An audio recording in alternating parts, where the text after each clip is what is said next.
Hello, I'm Denver Henderson, the Interim Assistant Director of the Williams County Public Library, welcoming you to another episode of Oddly Peculiar. As we begin to celebrate the bicentennial of Williams County, it is fitting to explore the history of Denmark, one of the earliest permanent settlements in the county and its most celebrated ghost town. The site of the village of Denmark is in St. Joseph Township, north of Edgerton. The site was originally purchased by Cyrus Hunter in February 1831. In 1834, the village was surveyed and platted with 93 lots. It was also platted with streets and concise city blocks. Side note, Cyrus Hunter, the original founder of Denmark, was an early county commissioner and was at one time accused of misusing public funds. What he did with the money is unknown. Well, back to Denmark. Where did the name come from? Well, it was named after the village of Denmark in Morrow County, Ohio. Why, I have no idea.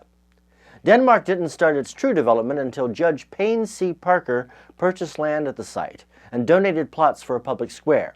On other land that he purchased, Judge Parker built a house for his family and a tavern. This is the only known picture of Parker's tavern.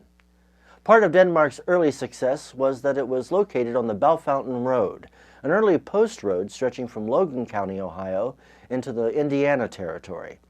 This was a log road, being paved with the trees that were felled to clear the way for its construction. Travelers, settlers, and goods made their way to Williams County by this route. A bridge crossed the St. Joseph River south of Denmark, as the highway bridge does to this day. But reliance on this thoroughfare to maintain the village's existence was dashed when the village of Edgerton was founded to be a railroad town.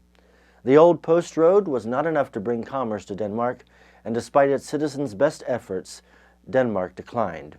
It was officially vacated in 1861, and even the bodies buried in the small graveyard, including Judge Parker, were moved to Maple Grove Cemetery in Edgerton. Denmark had become a ghost town. Some say a real ghost town with a real ghost. Shortly after the Denmark Tavern was built, as the story is told, a traveler stopped for a drink. He paid for it from a weasel skin pocketbook that was heavy with money. He took his drink by the fireplace and, having regained his vigor, went outside for some fresh air. He never returned. The next day, the tavern keeper noticed that a heavy logging chain had gone missing. It was surmised that the traveler had been robbed and killed, and his body weighted with a chain and tossed in the St. Joe River.